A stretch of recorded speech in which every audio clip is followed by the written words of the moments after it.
Hi guys, it's early. I know that. However, there was some really big news that just got announced by WutheringWaves. If you didn't take a look at it, it's basically an announcement on WutheringWaves' 1.0 version and the future of the game right now, which is really cool. Let's get into it. So first and foremost, they are definitely aware of the fact that a lot of things have gone wrong when it comes to the early launch. They've been doing things through, or I guess taking opinions through surveys, through social media, etc.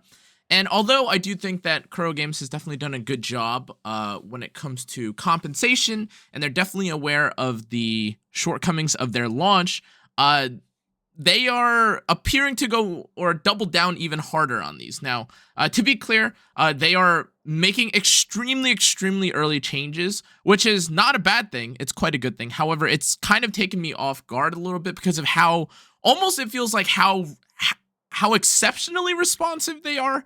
This almost feels like every single person that makes a comment or, asks for changes or adjustments is heard immediately by like a WutheringWaves or a Kuro Games employee. And then they're saying, okay, write this down. And then they're making the changes, which is not necessarily a bad thing, but can be a little bit scary depending on what feedback they're hearing or they're listening to. So without further ado, the first thing that they're changing is the ecosystem.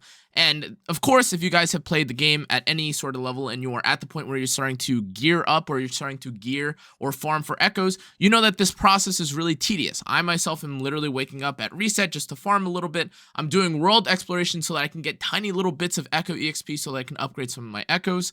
And now they're launching a limited time echo material double yield event known as cord cleansing. We don't know exactly what that's going to be. However, again, there are a couple changes that they're talking about. For instance, they have things like we will adjust the progression system to reduce the shell cost of echo development. Shells are, of course, the Mora or the in-game currency that is to upgrade materials. And this, of course, is a little bit of an issue, especially if you're someone that hasn't bought the Battle Pass. They're also removing the reward cutscene of Tacit Field, which is nice, but okay, anyways, like it kind of unnecessary in the grand scheme of things. Furthermore, they're increasing the yield of echoes and echo development EXP, which is really nice. This may also include the tuner material, which I'm hoping, or fix some system that revolves around the lesser level tuner materials. If you aren't familiar with that, there are rare and purple or epic level tuners that basically have no use. And they're also introducing the waveplate storage system.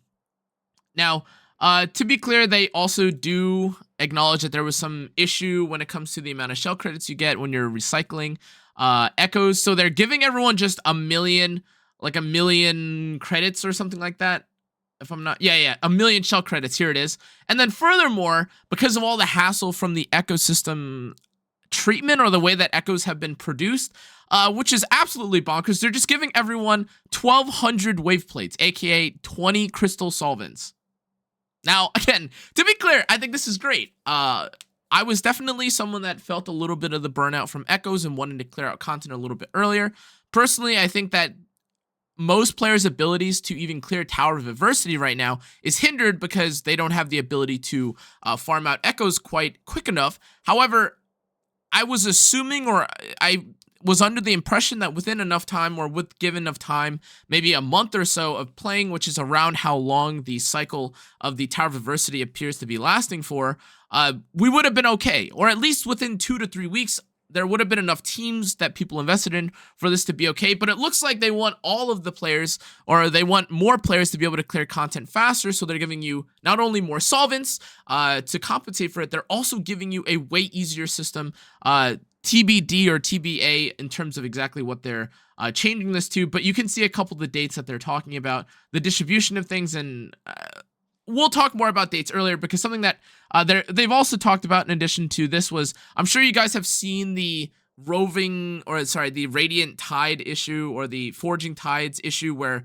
for the Japanese server, for certain players that are using the Japanese translation, Gion's weapon was translated improperly, and so there was a whole hullabaloo about it. But there is compensation for all rovers for the no localization issue, which I think is definitely better, or a better way for them to treat or handle this situation.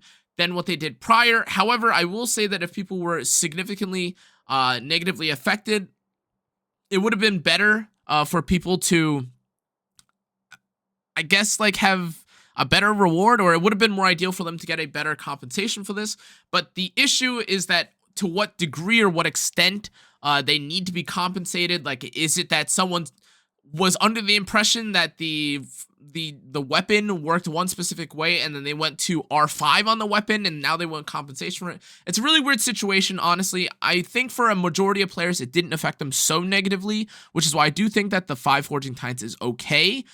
For what I'm from what I'm understanding, everyone should be getting the Forging Tides, which feels a little bit weird because it feels like the rest of us who weren't affected by the localization issue are eating good. But I just want to make sure, and I just want to preface that the people that are negatively affected should probably like address or talk or speak more to their issues, because I don't actually know if 5 Forging Tides is enough.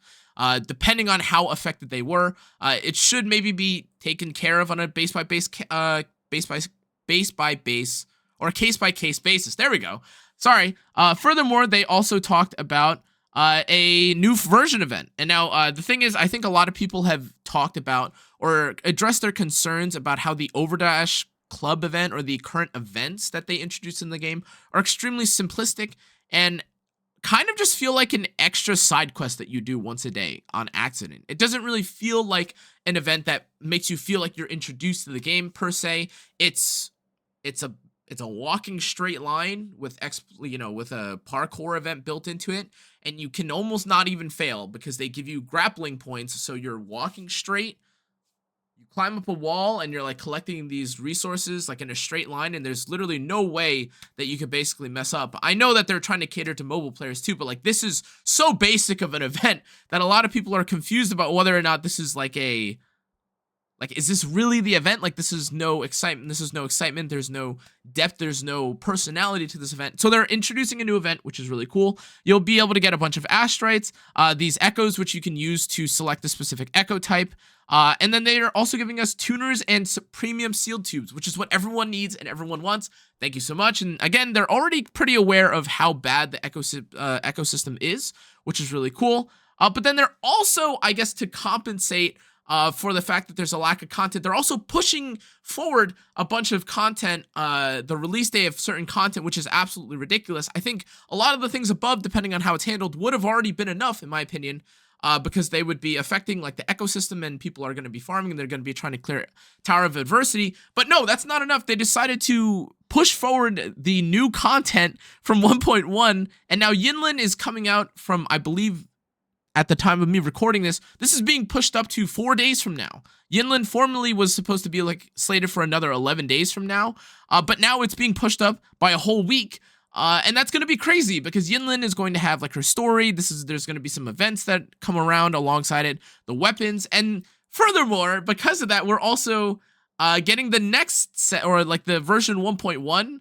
Coming out earlier, or like the next event coming out earlier, and that includes Thaw of Eons, which again has Mount Firmament, the new Resonators, which is really cool, Jinshi and Changli, and a new boss.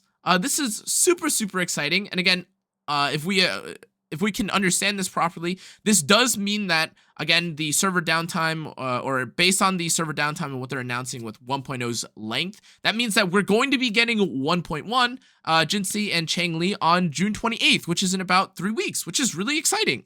And again, kind of random, but to compensate for the version timing, they're just giving everyone 10 Radiant Tides. Cool, I guess. I feel like we've been getting a lot of free rewards kind of for no reason, but that's cool. I'm happy. I'm excited for this. And there's a bunch of other changes that they've announced here too. The combat changes, auto aiming, bosses, like ghost touch and poor design. And the honest truth is that a lot of these are, I guess, more like bug fixes or feature adjustments, which are nice.